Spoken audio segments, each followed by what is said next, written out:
chapitre entier. Ésaïe 53, qui a cru à notre annonce nani et à andimi qui na le sango bras oyo du Seigneur a-t-il été nani révélé? loboko ya nkolo efungwameli ye. Il s'est élevé devant lui Amonisami comme une lokola faible plante qui lititi sort moko d'une ya terre pamba. desséchée. Il n'avait ni Ezalaki beauté lokola ni éclat kitoko te pour attirer mpona nos kopenda regards miso na biso. et son aspect n'avait rien Lolenge na ye ezalaki na ntina te pour nous plaire. po te esepelisa biso. Il était méprisé et Atiolamaki, abandonné des hommes, abwakisami na homme bato, de douleur, moto ya mpasi, familier à la amesana maladie, na ye na oui, bokono. comme qui, devant qui on se voile la face. Lokola moto oyo bamoni ye bakangi elongi. C'est bien que nous le regardons comme un moins que rien. Tozaki komona ye lokola Et moto pourtant, pamba. c'était nos maladies Zuka nde ezali qu'il a bokono na portées. biso ye amemaki. Et c'était de nos douleurs Ezalaki mpe na qu'il bampasi na s'était biso chargé, alors que nous azwaki le na nzoto pensions na ye. punis, Donc, frappés de Dieu, donc abetami na Nzambe, mais martyrisés. banyokoli ye, Mais kasi il était blessé azokisami bapota pour nos péchés, mpona masumu na biso, brisé pour babukaka nos ye iniquités. mpona masumu na biso na nko. Le châtiment qui nous donne la paix, Etumbu oyo ezopesa biso kimia ekweyaki likolo na et ye. c'est par ces meurtrissures Ezali nde na nous bamipipi na ye sommes guéris. tobikisami. Nous étions tous égarés comme des brebis, Biso banso tobungaki lokola chacun bameme, suivant sa propre moko na voie. moko aza kolanda nzela na ye. Mais le Seigneur a Kasi fait retomber sur lui kolo toutes nos fautes. akweyisi likolo na ye bamabunga na biso Quand il a nyonso. été maltraité, Ntango banyokolaki il ye, s'y est soumis de bon gré. ye amipesi na motema na mobimba. Il n'a pas ouvert la bouche Afongolaki ata comme un monoko te agneau qu'on mène à l'abattoir, lokola mwana meme bazalaki komema na ebomeli. comme une brebis qui Lokola reste muette mwana meme devant ceux qui akangi l'attendent. monoko na baoyo bazonyokola ye. Il n'a pas ouvert la bouche. Ye afongoli ne Verset monoko 8. te. Il a été enlevé de la tribulation et du jugement. Bamemaka ye na minyoko. Qui parmi ses contemporains Nani a na considéré bato na tango na ye qu'il bamonaka était ye retranché de la terre des vivants? babomaki ye na mokili ya bato. C'est à cause de la faute de mon peuple Ezali na que le ntina ya châtiment l'a libunga frappé. ya libota na ngai Verset te 9. azwaki etumbu mokulongo ya libwa. On lui a assigné sa tombe avec le méchant, son Bakunda sépulcre avec le batiaki na malfaiteur. bakunda na ye na bato ya Bien batomboki. qu'il n'ait pas commis de violence, Atako ye asalaki qu'il n'ait mbeba plus te, de fraude dans sa bouche. ata na monoko na ye maloba mabe ebima Verset te. 10. Mais il a plu au Seigneur Kasi esepelisi de le Nzambe meurtrir aboma par la ye maladie. na maladi. Quand il aura livré sa vie comme Ntango sacrifice ye d'expiation, akopesa nzoto na ye lokola bolongoli ya masumu na biso akomona momboto na ye. et la volonté du Seigneur Tika te mokano na Nzambe prospérera par lui. ekofuluka na nzela na ye. À la suite de son angoisse de l'âme, Kati na mawa na motema na il ye fera le fruit et en sera satisfait. akomona mbuma mpe Par sa akosepela connaissance, na nzela na mon boyebi serviteur en tant que juste lokola aidera la mosali multitude en tant que akosonga juste ebele lokola en se chargeant de leur moto dette. asembo na C'est komema kama pourquoi banyongo na bango. je lui donnerai la multitude Ndeti nango nakopesa ye ebele na bato et il partagera le butin avec les mpe forts en récompense akozwa pour bozwi avoir donné sa vie po te apesi bomoi na ye et avoir été compté parmi les mpe malfaiteurs. batangaki ye katikati na Alors, il a bato porté mabe. les péchés Zoka des nde multitudes et il a amemaki masumu intercédé ya ebele na bato pour les malfaiteurs. mpona bato ya mabe. Conformément à sa promesse, chers frères et sœurs, nakolandisaka na elaka na ye bandeko mibali mpe je basi vous salue moi aussi ngai très mpe chaleureusement napesi bino mpe mbote de mpenza Zurich. mingi nauta na Zurich. Et nous vous remercions aussi pour le vœu de bénédiction biso mpe qui ont tozozongi été sepeli adressés matoni à Zurich à mpona l'Assemblée. oyo botindeli biso Et nous kuta na sommes Zuriki. très reconnaissants pour les frères, Tozali vraiment kozongisa matondi mpona bandeko baza kosala frère mosala. Baunga, Ndeko Baunga, frère Cheran, ndeko Shera, Keror. Dans la parole d'introduction, nous avons déjà entendu l'essentiel. Na liloba ya nkotela tosili koyoka oyo ya Ce mutuya. qui doit être considéré Kasi na oyo aujourd'hui. esengeli totalela lelo. Il s'agit Ezali de la rédemption na lisikoli oyo sur la ekokisami na à ekulusu Golgotha. na Golgotha. Il s'agit du fait Etali que nde notre Seigneur, kolo na biso le Rédempteur, mosikoli soit venu à nous, aye kati na biso qu'il se soit fait homme amikomisi moto et qu'il ait pris sur lui Pe- toutes nos fautes amemi likolo na ye masumu na biso et manso tous nos péchés. na masumu na biso manso. Que comme il est écrit, le châtiment Ndenge ekomami ete etumbu de tout ce que nous avons fait oyo nyonso a tosalaki été est tombé sur lui, ekweyaki a été likolo na mis ye sur lui, batiaki likolo na afin ye que nous ayons la paix mpo te biso par cette tozwa même kimia blessure na kati ya guérison. minyokoli na ye nous tozwa a été lobiko donné.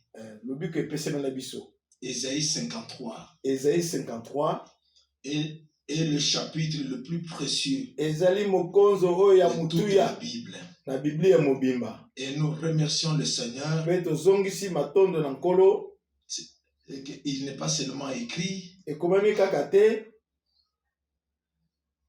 et qu'il est devenu une réalité ekomi sasa yipi sur bosolo la croix na à ekulusu Golgotha. na Golgotha.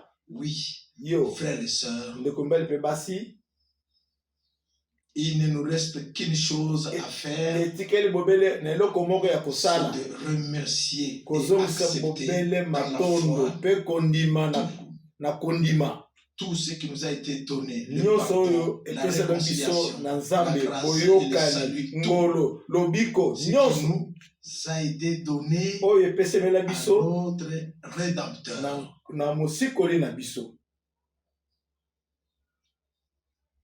Et faire l'expérience que le Seigneur a vraiment fait. Mpe kosala libiki oyo nkolo na biso asalaki Ce qu'il a fait oyo asali sur la croix. na ekulusu L'a fait pour toi et pour moi. asali yango mpo na yo mpe mpo na Tu ngai. étais là.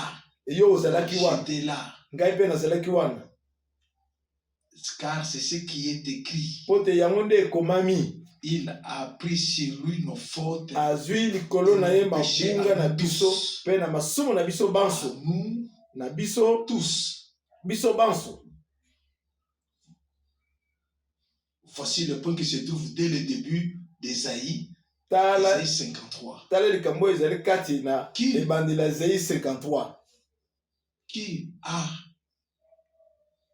cru à notre prédication? C'est de cela nani qu'il s'agit. nani andimi matei na Pas seulement biso des ntina livres. likambo yango wana Pas seulement ezali kaka te prêcher à ces Côté, sujets, na likambo oyo mais la grande question, kasi likambo Qui? monene ezali te grande nani interrogation, qui mutuna yango wana Qui nani as-tu, nani nous, biso tout le peuple de toutes les langues, na mabota Nous qui nyonso croyons le na message bato divin. nyonso biso tondimi sango avant le retour de Jésus-Christ, liboso na boye na nkolo yesu kristo l'avons-nous reçu et accepté tondimi yango de tout cœur? na motema moko Avons-nous tondimi yango accordé la foi totale kopesa kondima à la mobimba prédication de ce qui s'est passé à Golgotha? na lite na oyo elekani na golgota Avons-nous accepté par grâce de l'application tondimaki mpenza à na notre ngolo vie? kosalela yango na bomoi na biso Oui, nous sommes reconnaissants, solo Seigneur. tozangisi matondo epa na nkolo. Aujourd'hui, nous allons examiner brièvement Lelo le chemin toko- de notre sauveur. tala na mokuse nzela ya nkolo na biso Comment il est passé par Gethsemane, ndenge nini aleki na à getsemane Golgotha. mpo te aleka ti na golgota Il s'est exclamé à Gethsemane, agangaki na getsemane Que ma volonté ne soit pas faite. Ete mokalo na ngai esalama te bobele ya yo. Prenant sur lui tout l'opprobre. Donc ya zwaki mabe nyonso likolo na ye. Bocholi nyonso likolo na ye. Ceux qui veulent le savoir exactement Pona boye balingi ko yeba ce ya qui lui est arrivé ni na mo sur ce yelaki ye. chemin de la croix. Nini yelaki mikurusu batanga. Les 3 derniers chapitres des 4 batanga mikapo ya suka ya evangile. Mikapo ya suka mine ya sango malamu. Les larmes de gratitude. Bongo bapinzoli ekukweya bango na miso. Pour ce que notre Seigneur a fait. Pona oyo nkolo na biso asali par grâce. Na ngolu.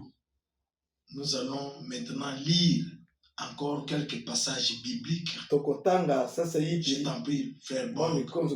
Nous lisons Jean 3. Totanga Jean 3. Verset 16. Jean 3 verset 16. Jean 3 verset 16. Car Poete, Dieu a tant aimé le monde Zambe alingaki qu'il a donné son fils engendré de lui afin que quiconque croit en lui mais qu'ils aient la vie. Amen. Amen. Frères, sœurs, nous pouvons parler d'amour. Mais Dieu prouvait son amour en rachetant par grâce la création de Dieu dont nous faisions partie.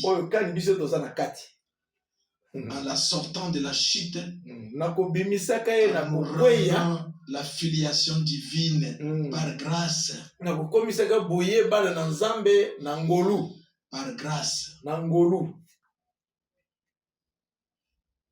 Nous avons reçu l'établissement dans la filiation. Nous sommes des fils et des filles de Dieu. S'il vous plaît, prenez cela à cœur. Prenez cela à cœur. Dieu nous attend. Nous attend t'aimer. Toi et moi. Le monde. Tant aimé le monde qu'il a donné, il a livré pour nous son fils engendré par lui, qui a versé son sang. Frères et sœurs, le sang a d'abord coulé sur la terre, sur le sol. Ensuite, le Seigneur est entré dans le sanctuaire céleste avec son propre sang pour y offrir dans le lieu très saint c'est l'arche de l'alliance des saints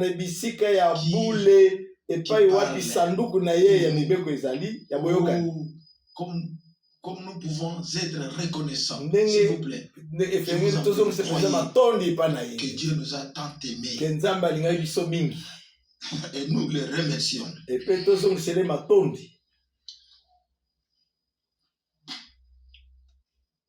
La parole lui est aussi l'un des passages bibliques les plus importants.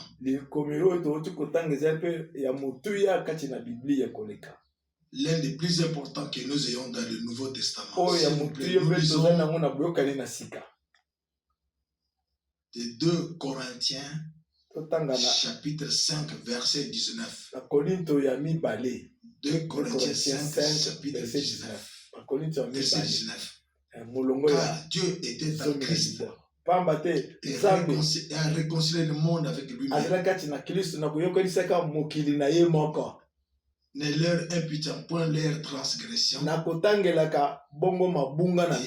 mis en nous la parole de la réconciliation. Amen. Loué et exalté soit notre Dieu. Dieu était ici sur terre en Christ, et a accompli ici la rédemption. Nous pouvons annoncer la réconciliation, la rédemption nous avons été appelés à proclamer le salut, la rédemption totale, selon l'esprit, l'âme et le corps. Oui. Que le Seigneur en soit remercié. Les deux passages bibliques appartiennent à Ésaïe. Loué et exalté soit notre Seigneur. S'il te plaît. Nous lisons de 2 Corinthiens 5, verset 20.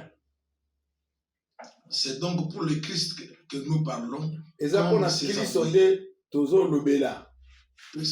Puisque c'est par nous que Dieu avait dit. C'est pour le Christ que nous demandons. Soyez réconciliés avec Dieu.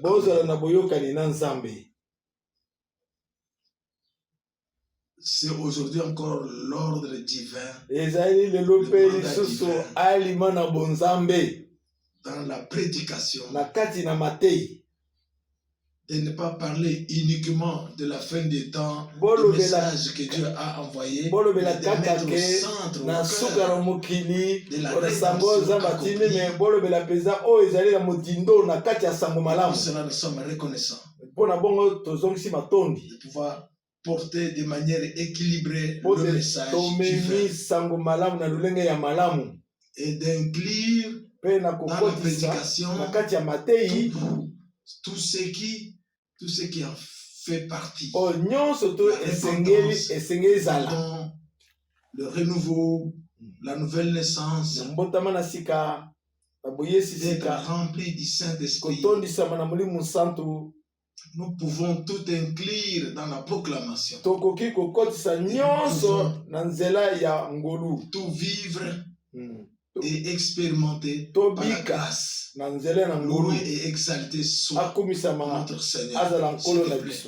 Nous lisons Romains 8, verset 22. Verset 22.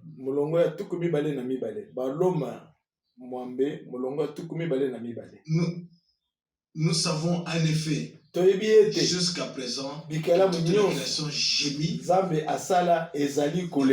douleur une nouvelle naissance. Que le Seigneur en soit remercié.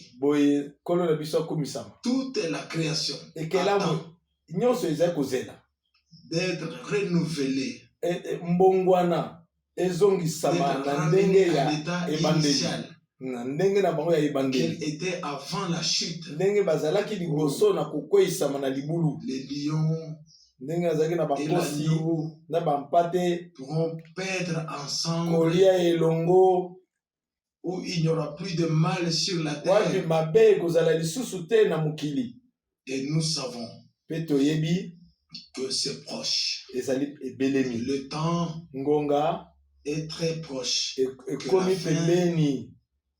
Et que toute la création attend. Et nous aussi, nous attendons d'être emportés de l'éphémère à l'incorruptibilité.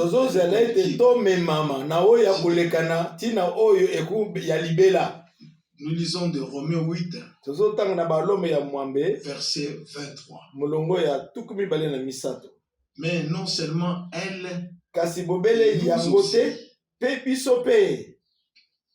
qui possédons déjà l'esprit comme premier don, gémissons nous-mêmes dans la manifestation de la stature du Fils, c'est-à-dire la rédemption. Donc,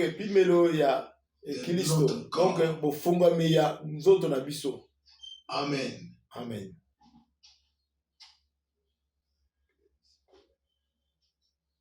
Comme le plan de salut nous a été merveilleusement présenté, non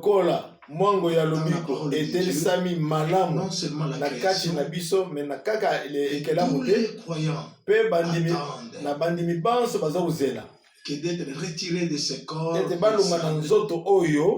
périssables Et cela se produira lors du retour de Jésus Christ, sur lequel nous pouvons compter à tout moment. Place à nous,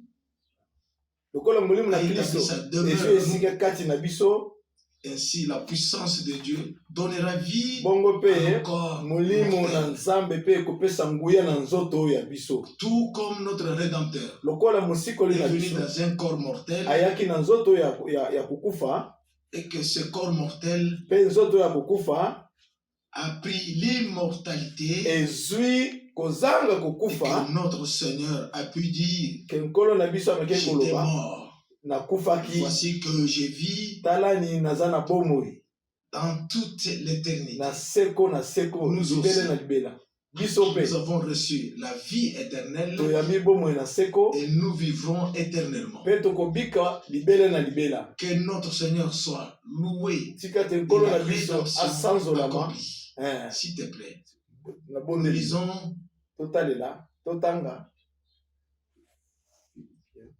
Nous lisons de Philippiens 2, verset 8. Verset 8. Philippiens mibale mukapona mwambe. Il s'est abaissé lui-même et fut obéissant jusqu'à la mort.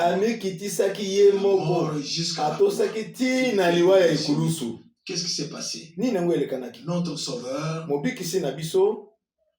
est devenu obéissant. Nous savons tous ce qui est arrivé à Adam n'écoutait plus la voix de Dieu, mais celle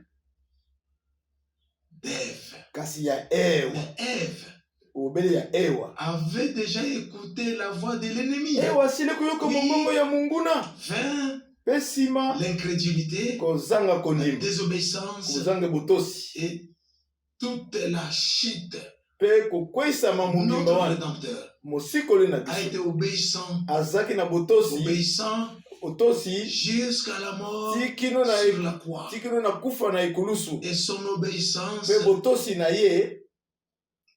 s'est aussi étendue à nous, les racheter, et mis sur nous son obéissance. Tout ce qui était dans le Rédempteur est dans le racheté. C'est ce qui est écrit, notre Seigneur: je monte vers mon Père et vers votre Père, vers mon Dieu, vers votre Dieu. Jean 20, verset 17. Jean 20, verset 17. Qui est venu sur Marie, a procédé à la procréation, et le Fils de Dieu est né. Et le même Saint-Esprit qui vient sur nous, et crée la nouvelle vie divine en nous. Nous sommes tout simplement reconnaissants de tout cœur pour cela. Nous lisons d'Éphésiens chapitre 1, verset 7. Éphésiens chapitre 1, verset 7. En lui, nous avons la rédemption par le pardon de nos transgressions selon la richesse de sa grâce. Amen. Non pas d'abord avoir, en lui nous avons, pas nous aurons, nous avons dès maintenant la réconciliation, le plein salut. Oh frères et sœurs, laissez-moi le dire honnêtement, sa résurrection est tout de même la garantie de notre résurrection. Nous avons été crucifiés avec lui. Nous sommes morts avec lui par le baptême selon Romains 6. Nous avons été ensevelis avec lui dans sa mort pour marcher avec lui dans une vie nouvelle. Ce sont pourtant des faits divins. Loué soit le Seigneur.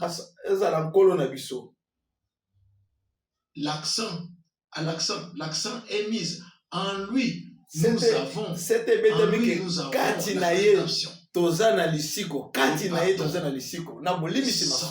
a coulé tout ce que Dieu il nous l'a donné par grâce. Tout ce que que son nom soit loué. S'il te plaît. J'ai lu dans Marc 16, verset 6. Marc 16.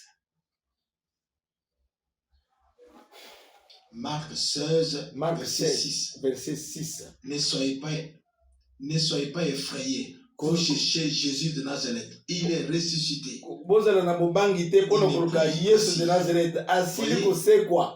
C'est là qu'on l'avait mis.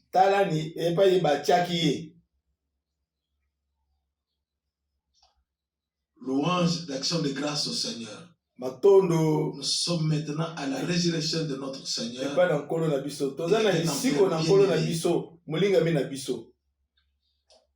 Il n'est plus ici. Le tombeau est vide. Il est ressuscité. Il est vivant. Il vit. Comme cela a été prédit par notre Seigneur. Le troisième jour. Et tout s'est passé comme l'Écriture l'avait dit. Chaque parole de Dieu a été accomplie. Au cours des dernières 24 heures, en relation avec la crucifixion,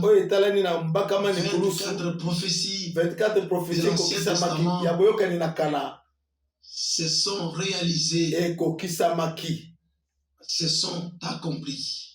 Tout s'est passé comme Dieu l'avait prévu.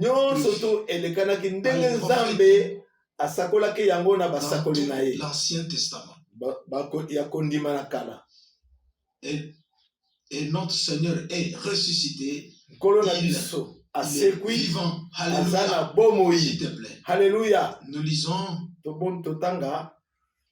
Hébreux 10. Hébreux 10.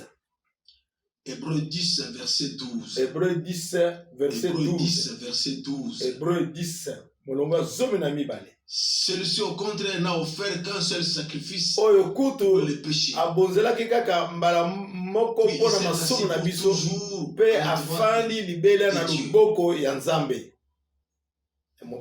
Des louanges, des remerciements au Seigneur. Chaque année, le souverain sacrificateur devant entrer de nouveau dans le lieu très saint avec le sang des agneaux. Mais notre Rédempteur est entré une fois pour toutes avec son sang précieux et saint dans le lieu très saint, là où se trouve l'arche de l'alliance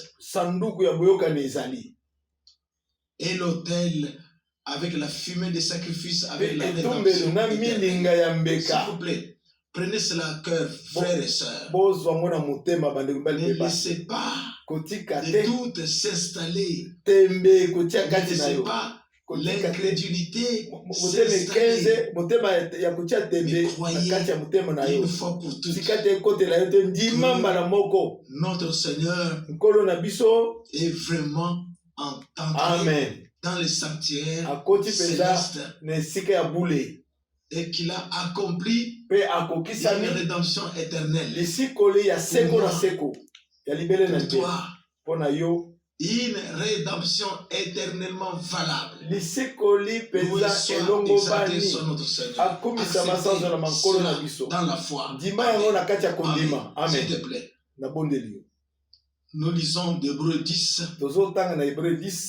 Hébreux 10, voilà le verset 13. Hébreux 10, verset 13. Entendant désormais que ses ennemis soient devenus marche remerciez soit le Seigneur. Il attend. En tant que le vainqueur de Golgotha, jusqu'à ce que ses ennemis vaincus soient devenus son marchepied. Et nous savons tous que nous sommes si proches, mais si proches du retour du Seigneur. Et nous savons tous que le Seigneur achèvera son œuvre avec les siens. Amen. Et tous les ennemis vaincus deviendront son marchepied. Et nous régnerons avec Christ, notre Seigneur, notre Rédempteur et notre Roi.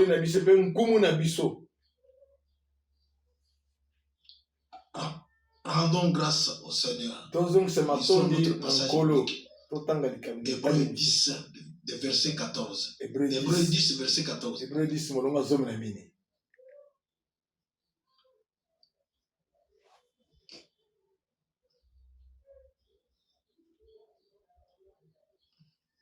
Frères et sœurs, c'est un passage biblique très sérieux. Nous avons entendu que notre Seigneur a accompli une rédemption éternelle. Mais maintenant, je demande à Frère de relire ce verset encore une fois. Nous lisons Hébreux 10, verset 14. Hébreux 10, verset 14. Car c'est par une seule offrande qu'il a fait parvenir au but pour toujours ceux qui se laissent sanctifier. Pour toujours ceux qui se laissent sanctifier.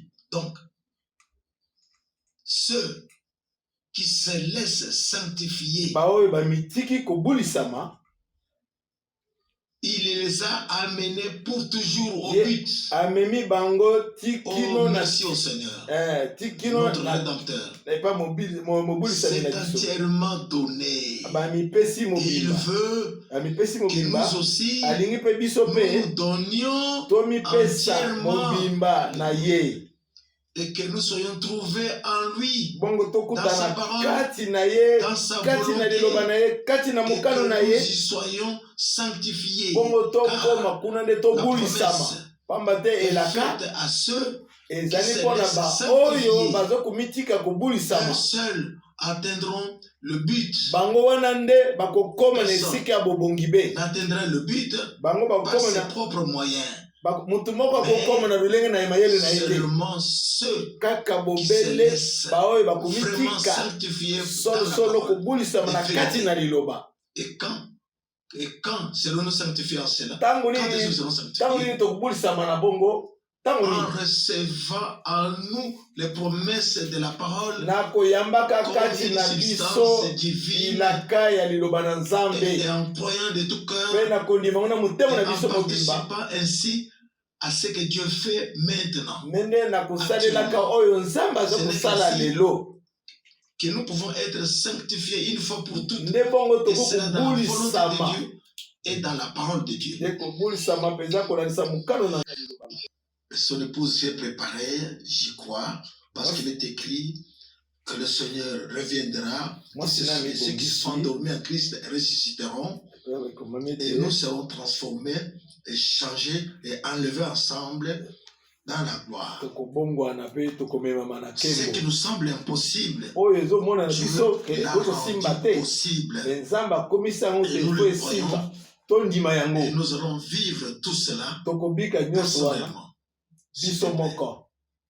Nous lisons dans Apocalypse 11, verset 15. Apocalypse 11, verset 15. le 7e ange sonna de la trompette. Moi, je lui ai sambo à et il y eut dans le ciel Kelelo. Forte voix qui disait: Bamingongo makasi lobami na lola le kuna royaume du monde bokonzina est remis à mokili notre Seigneur epeselami na et nkolo à na son biso roi. pe mopakolami na Et il ye régnera pe akokonza comme roi lokola nkumu dans toute l'éternité. na libele na libela. Louange et action de grâce soit rendue au Seigneur. Matondo ezongisama epai na nkolo na biso. Nous qui avons reconnu, et nous pouvons dire avec foi, nous qui avons reconnu le ministère de Frère Branham, nous pouvons dire avec foi qu'il était le prophète promis qui devait venir avant grand et terrible jour du Seigneur pour amener le cœur des enfants de Dieu à la foi des pères.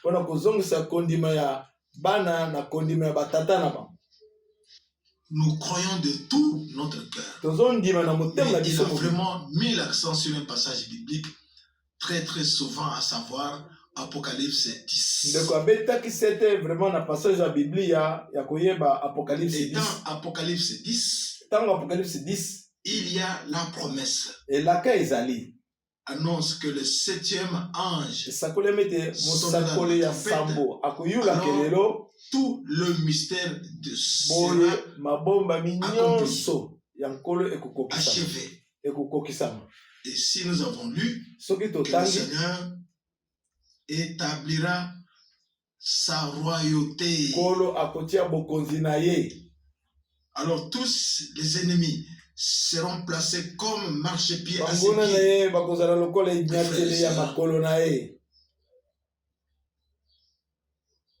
Frère Branham était le dernier messager de l'église. Et nous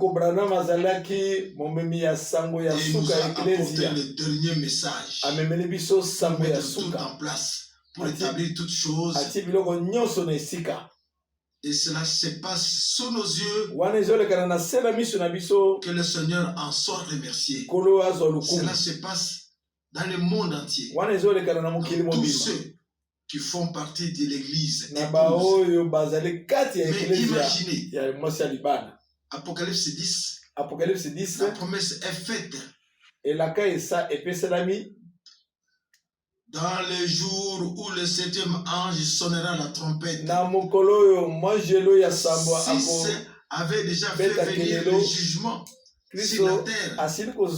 Et maintenant, nous arrivons au chapitre 11 de l'Apocalypse, où il est écrit qu'il sera mesuré du mystère de 2 témoins qui ont exercé le ministère pendant 3 ans et demi et ont été, et 144 000 ont été scellés de 12 000 tribus d'Israël. Lorsque les coupes en colère seront encore déversées, et tous les jugements ont été rendus sur toute la terre pour faire aboutir ce qui serait encore et ce qui devait être encore après l'enlèvement, alors s'accomplira la parole selon laquelle le Seigneur entrera dans la royauté que lui, duquel qu'il n'y aura plus rien à attendre de lui. Avoir de lui, il sera jeté en bas pour 1000 ans. Et l'entrée sera fermée. Maintenant, on n'attendra plus. Satan, on ne le verra plus. Ce sera notre Seigneur qui régnera. Lis encore le verset 17. Maintenant, Apocalypse 11, verset 17. Apocalypse 11, verset 17. En disant, nous te rendons grâce, Dieu Tout-Puissant, de ce que tu as commencé à régner. Alléluia. Nous savons tous que notre Seigneur reviendra en tant qu'époux pour prendre son épouse. Kolo na biso akozonga lokola mobali pona kozwa mwasi na ye ya libala. Mais après les 7 ans, kasi sima na mbula c'est le règne qui commence. Ezali bodoni ndezobanda. Maintenant, nous pouvons quand même nous laisser incliner. Seigneur, nous te remercions. Parce que tu vas commencer ton règne. Parce que l'ennemi ne règne plus ici, là.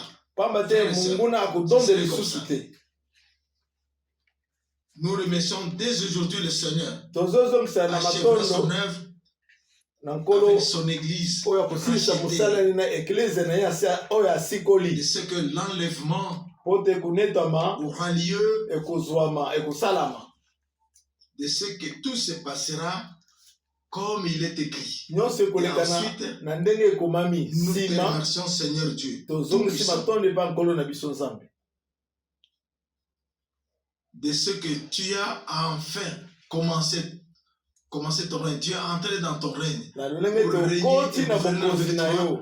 En tant que roi et sacrificateur. Cela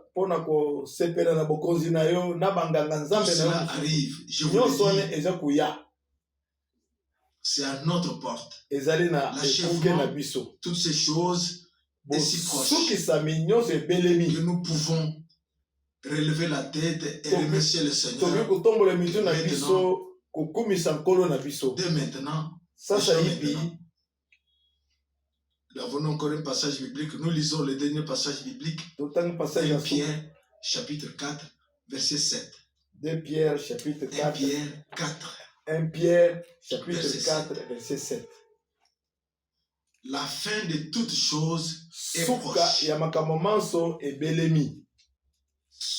Soyez donc sages et sobres pour vaquer à la prière. Amen. Amen.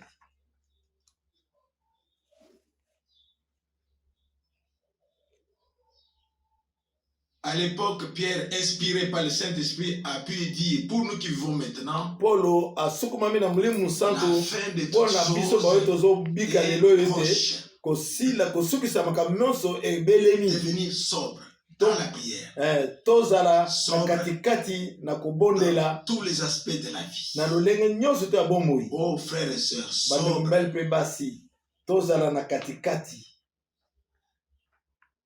Il ne reste plus qu'à remercier le Seigneur. Nous ne pouvons pas rentrer dans le détail de ce qui se passe. Si Pierre a écrit, plutôt, la fin de toutes choses est proche. Nous pouvons vraiment dire, elle est très proche. Car nous voyons toute la prophétie biblique s'accomplir sous nos yeux. Que ce soit avec Israël. Regardons à Moscou, à Kiev. Regardons ici et regardons là-bas, dans le monde entier. Comme il est écrit, toutes les nations contre Jérusalem. Et c'est ce que nous venons d'entendre au Conseil mondial de sécurité. Tous les peuples se sont tournés contre Israël. Et l'écriture s'accomplira. Il faut que tout s'accomplisse comme c'est écrit. Frères et sœurs, il me tient vraiment à cœur de dire à tous les véritables croyants de tous les peuples, de toutes les langues, de toutes les nations, nous vivons la fin de la fin du temps de grâce. Et ce sont les derniers instants avant le retour de Jésus-Christ. Ce qui doit se passer avant l'enlèvement et ce qui se passera dans les 7 années qui suivront, que ce soit avec Israël ou avec le monde entier. Mais nous remercions Dieu pour sa sainte et précieuse parole. Nous avons tout ici écrit. Jusqu'au nouveau cieux et à la nouvelle terre. Que le Seigneur soit remercié pour les millénaires. Tout sera encore sur la terre. Seule la malédiction sera enlevée. Les hommes continueront à vivre après les 1000 ans. Il y aura les nouveaux cieux et les nouvelles terres. Merci à notre Dieu. Le plan de rédemption dans lequel nous sommes impliqués. Que Dieu vous bénisse tous. Depuis Zurich, nous souhaitons plus particulièrement l'aide de Dieu à tous les traducteurs dans toutes les langues, la conduite du Saint-Esprit, trouver le mot juste dans chaque langue, afin de tout traduire correctement. Dieu le Seigneur achève son œuvre. Nous le répétons encore une fois, la fin de toutes choses est proche. Devenez sobre dans votre vie personnelle, dans le foyer, dans la vie de l'église, dans toutes les relations, de sorte que nous puissions mener une vie qui plaise à Dieu. Que la grâce de Dieu soit avec tous ceux qui écoutent le message divin. Amen. Et aussi certainement que le Seigneur est descendu dans la nuée surnaturelle et a donné à Frère Branham d'apporter le message avant la deuxième venue de Jésus-Christ. Mais qui serait répandu dans le monde entier. C'est ce qui s'est passé après son départ. Il a apporté le message. Le message a été porté dans le monde entier. Nous aussi, nous sommes reconnaissants pour les retransmissions. Les voyages missionnaires personnels, tous non plus nécessaires.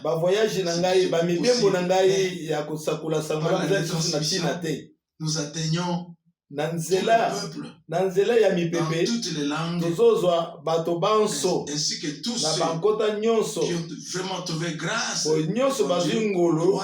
Chaque parole de Dieu soit sanctifiée dans la parole et soit amenée pour toujours. S'il vous plaît, réalisez tous ces passages bibliques. Que